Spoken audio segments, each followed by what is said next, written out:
So basically, for the beginners, for this knit along, I'm recommending your pattern called say it. Minogame. Minogame. So ignore everything I said before. It's not monogamy, it's minogame. Yeah. So what I love about this specific pattern, it's simple enough for the beginners because it's the same repeat going through the whole pattern of the shawl, but it's also big enough of a repeat that if you are an experienced knitter, you'll still find it not boring. And I also like that for the beginners, because it doesn't have the edging, because it doesn't have grafting, it's easier, but it's also very easy to customize. So in the pattern, you suggest to use lace weight yarn with 800 meters per 100 grams. Yes. And there is 3 repeats in the center of the main diamond. Yes. But if you go to fingering weight yarn, or even if you're going to heavier weight yarn, you can put just 1 repeat or 2 repeats. You can adjust the length. So you can make this pattern work for anything from, you can make it finer, you can do it on cobweb, or you can go much heavier. And you can choose different size of needles, like you can customize the shawl completely. Let's talk about how you choose the size of needles, because we talked about it in Fine Shetland Lace group, and you have the demonstration of different samples knitted, the same exact pattern knitted with different size of needles, and you see how it creates completely different fabric. Yeah. What would be your suggestion if somebody has this like beautiful skein of yarn in their stash and they want to use it for this pattern? How should they go about choosing the needle size? Well, of course, it depends on gauge, how much stitches and how loose you knit the pattern, or it should not make a difference if you're a thrower or a picker. But the main thing is that you knit the pattern with a needle that makes sure that the background of the lace, so all the knit stitches, are not too loose. Because when it's too dense, it will be very hard to knit the yarn. And when it's too loose, there's no, it doesn't make a solid fabric to make the lace pop. When you make it too loose, the fabric might get damaged easier because it will snag behind a zipper or a door or something else, or with wear and tear. When it's a little bit more closer together, it forms a nice fabric. Right. And then the lace is better visible, and it's much less likely to be damaged by wear.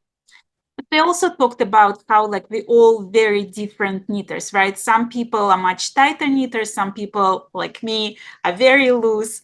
So when it comes to choosing the needle size, the pattern is basically a suggestion. And then the importance of swatching, like people think that when it comes to shawls, swatching is not important. Let's talk about the importance of swatching for Shetland lace. It's yeah, in some ways it's very important, but even when you're a beginner, it's very important, because when you make a swatch, then you can test if the fabric is dense enough or not too loose, and you make yourself familiar with the pattern, so it's less likely that you will make mistakes when you're knitting the original shawl.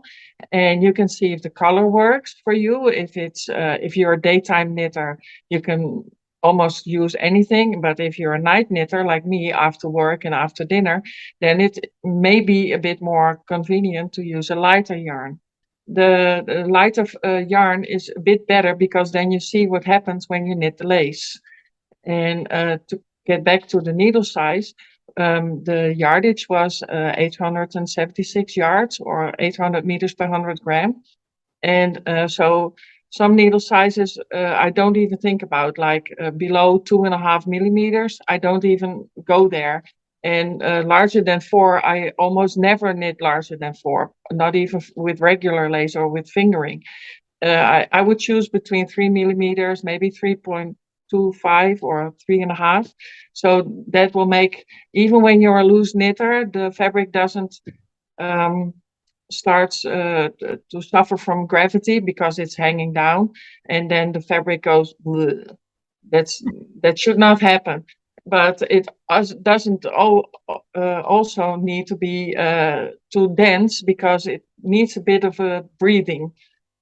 Right. Let's talk about yarn choices because I mean, I'm being a little bit masochistic. I'm going with the dark pewter color that Monique Drive hand painted for me. Mhm. But I've done dark lace already, so I know what I'm starting, what I'm putting Yeah. myself into. But in general, like if people are beginners in lace knitting, it's easier to knit with lighter lace because it's easier to see it, right? Yes. If people determine to knit with darker colors, what would be your recommendation? What can they do to make it easier for them? Now, first of all, make a swatch so you know the pattern. And because this pattern is a basic diamond and a diamond in a diamond, you when you have some experience with lace knitting, it sticks easier with you, so you can see what happens. First you go out, then you go in. And when you use a darker yarn, um, you need light. And so you can put a light cloth on your lap and a light over your shoulder, a daylight lamp, or when you knit in the daytime. And yeah, the most important thing is that you get to know the pattern a bit so that you don't have to worry about it being a darker pattern. It does make counting a bit harder because you may not see if the two stitches are overlapping or are they separate on your needle. Right. But when you use stitch markers and darker yarn, and you have little bit of, let's say, when you're in the fifth repeat, all the hard parts should be over by then. Right.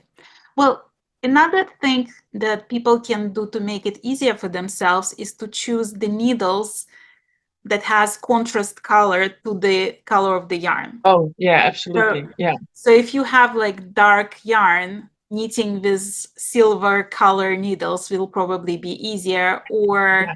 if you have, because like one of my problems was I was knitting this light pink on silver needles and I was going blind. So if I Yeah. use darker needles for that or bamboo needles for that, it would be much easier for my eyes, right? Mhm. So finding the contrasting color needles to your yarn might help. Yeah. Having good light helps.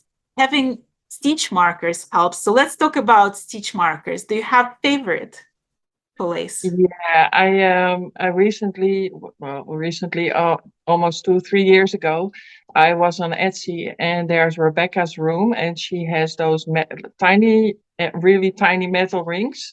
And because I keep knitting on finer and finer, I don't use the heavy stitch markers because when you have a heavy stitch marker, the yarn has to go around the stitch marker instead of to the next stitch. So in the end, when you block it, you will see that some stitches are a bit more separated than the others because the stitch marker was there. Right. So, well, usually with finer lace, you can use a bit of contrasting yarn as a stitch marker because that's very easy and easy removable. But usually I use metal rings. You have to make sure you don't knit them along with your fabric and the stitches because you can't remove them. Well, then it just And becomes decoration. yeah, and sometimes they drop, and then it's a search party going out, making sure they don't end up in a vacuum cleaner.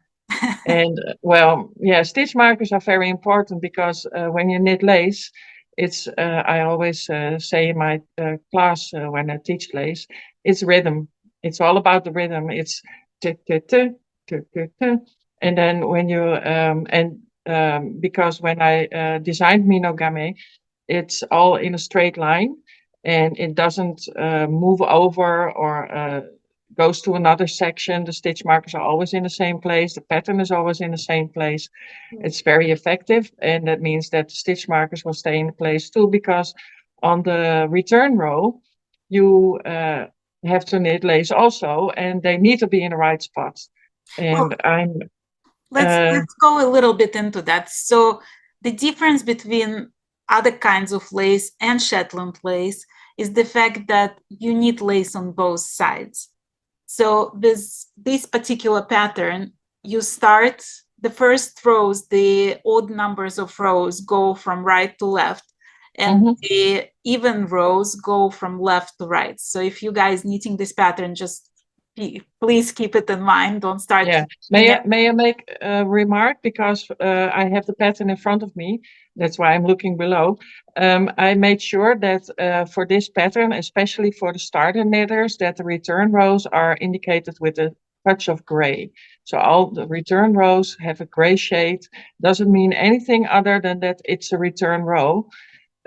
Because you knit in garter stitch, every row is knit. So at some point you get lost. Is it going this way? Is it going that way? So yeah.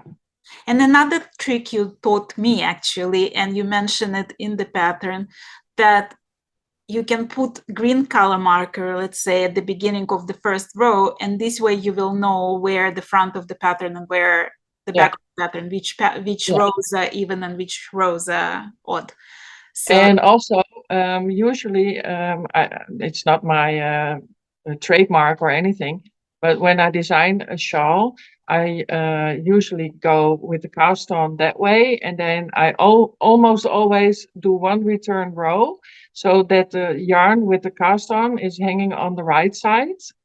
So even when you're totally lost in your pattern and you don't know which way is front or back because it's in garter stitch, then usually an indication is that your cast on yarn end is on the right side. So when you lay it down, it's on the left, you're on the back. And when you lay it down on the right side, it's on the right. Right. Oh, that's very clever. I like that. So there is a spot in the pattern where you have double yarn over, and it's actually coincides with where the marker is. How do you suggest people deal with that? Okay. When you look at the pattern, you see a knit two together to the right and then a double yarn over with a red line in between. Right. I did that mainly because if I would put it in the heart of the diamond in a diamond, it would be in the center of a knit three together. And I thought that would be a bit complicated. This is not very easy either, but let me see, it's always in a return row that you make the double yarn over, so that's okay. And then in the front row, where the stitch marker is at that point, it doesn't matter. But when you do the right side row, the white row, then you have to make sure that when you come at the double yarn over with somewhere there's a stitch marker, then you have to first make a purl stitch, and then you have to place the stitch marker again, and then you make a knit stitch. And then it stays in between. So when you get to the next row on the return row, you have to make the first knit together, and then there are 4 stitches. And in the middle is that stitch marker, and then you have to knit these together, stitch marker, double yarn over, then another knit together, and that's the repeat. Well, I want to ask you another thing. Like, one of the characteristics of yours that I greatly admire is your ability to read lace, because you can look at some antique lace from the museum and you can figure out how to write a pattern for that thing. And I mean, my mind is still blown about that, and it's something work in progress for me for sure. Yeah. What would be your suggestion? I feel like working with this pattern is really good place to start learning how to read your lace, because it's the same repeat, right? There is not too many things happening, so it's easier. And because it's all very vertical and it's all like lined up one above the other, it's easier to spot the mistake. What would be your advice? How do people learn how to read lace? Well, it's the most obvious thing that's so obvious that people overlook it. It's the yarn overs. You can count them, and you see which direction they go, and then you go and look at your pattern. And in my case, the pattern has square boxes, and the box is a square, but the stitch in knitting is a V. And if I would make the chart with longer boxes, like the stitch then it would be possible for this one to lay out your knitting on the paper and see where there's a yarn over on the paper and where there's a yarn over in your knitting if you blow it up enough or Right. in comparison. So I always say, well, with the double yarn overs, yeah, I would recommend to be very careful with those because they're very hard to repair. But they are very large too, so you can count those, and then you can see where am I in the pattern, because yeah, it's one of the very few patterns in Shetland lace that has an even number of stitches. It's 4, and most other patterns are uneven numbers. Right. And with the diamond, it's a bit more tricky because there's a lot happening. You go knit 2 together, yarn over, knit 1, and then the other direction. So that's a bit more tricky. But count the yarn overs, then you have you made those, and those you have to pull the fabric a bit, and then you can count them, and then you can see, oh, are they still in line? Because the knit togethers are also in a straight line going that way or that way. And then you can see, oh, 1, 2, 3, 4. Oh, I still need to do another 5. So Let's that talk helps. about lifelines. Mhm. I mean, I love living dangerously and I often regret. Yeah, me too. But how would people do the lifelines? Okay. Well, most of you know that I knit on straight needles, so there's not a hole at the end of my needle to add a lifeline to. But you can do it in several ways. With circular needles.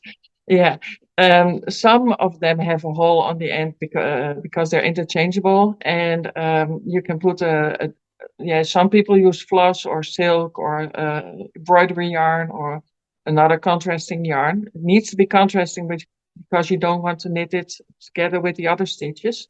Right. And recently, say 3 years ago, yeah, what I did was a project which had very small needles, and it was impossible for me to go even smaller with needles to go underneath the stitches. So what I did was I started my work. I pulled the fabric a bit on my left hand needle, and then with my lifeline and my tapestry needle, I took just 3 or 4 stitches, put the lifeline through, knit those, and then put the fabric a bit more in front, and then put the other next 4. It is really slow, but that way you don't have to do them all in the same time. Sometimes you can slip the work that you're knitting onto a finer needle, and then it's easier to pull the lifeline through, and then you can go back to the regular needle. And when you're with a circular needle, you can add it. Oh, even when it's on a circular needle and you have it on the wire, then it's easier to pull a lifeline through it too. Right. Yeah, because it's much thinner than the needle itself. So Most often, yes. sometimes, yeah. Yeah. Depends on how adventurous you are. Yeah, yeah.